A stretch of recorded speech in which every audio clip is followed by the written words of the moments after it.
I'm Valeree. I'm a painter, an illustrator, and a sustainability strategist, and I love to make art outside. I think the moment I step out of my car and start to look for a place to paint, my body's just in a different mode. I'm just so focused on my surroundings, the air coming in, the sun on my skin, and it feels like I am just taken into another universe. I grew up in North Long Beach, California. My parents immigrated here from the Philippines. I was really curious about the environment growing up. I started getting involved in environmental work in high school and college, and eventually I got involved with climate justice and environmental justice activism with organizations that are working to advance clean air, water, and land.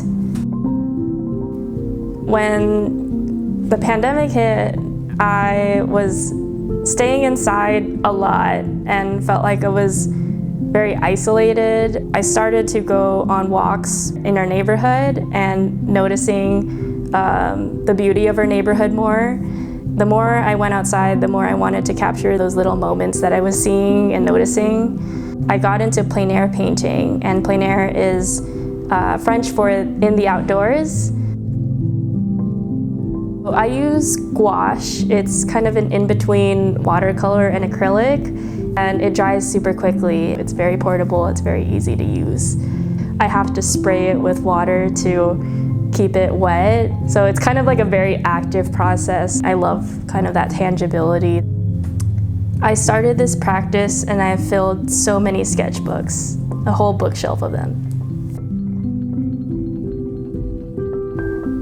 This practice has deepened my connection to the land around me and has been a way for me to visit places that I never would have otherwise. I've painted at the Grand Canyon, I've painted in the Amazon rainforest, and I've also painted at the park right next to my apartment. And I find all of these places worthy of capturing because they're all important. What I make is my attempt to capture what I find beautiful in that moment, and seeing everyday places as also magical, because I think they are. And I think when people are aware that a beautiful place exists and they appreciate it, they're more inclined to protect it.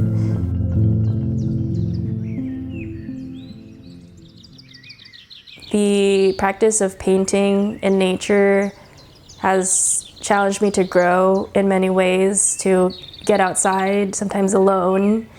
And I was really afraid of that before. I used to be afraid of spending time, so many hours to myself. And now I really appreciate that time.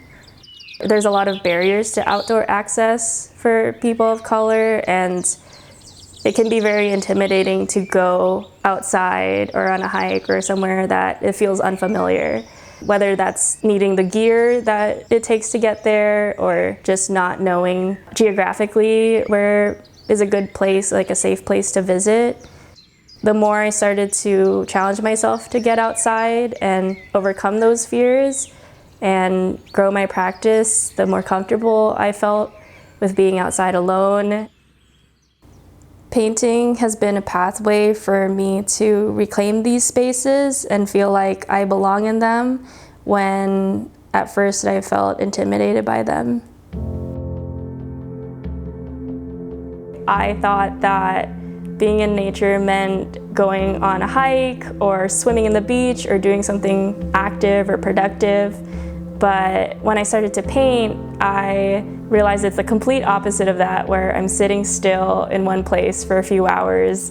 I'm paying attention to the differences in the light and how that's affecting what I'm trying to paint. There's something about experiencing all of these elements on me that makes it a fun challenge. Sometimes there will be high winds or high heat and the paint's drying super fast, and I have to react to all of that. Like, I'm collaborating with the weather. That's what I find the most rewarding in a painting session, is just being able to not think about anything else for a few hours and only what's in front of me. In the future, I want my art to expand beyond the mental health benefits for myself and into amplifying environmental and climate work. I see art as an avenue for imagining a more just, sustainable, and equitable world. And it's important to me that what I create is an extension of my love for people and the planet.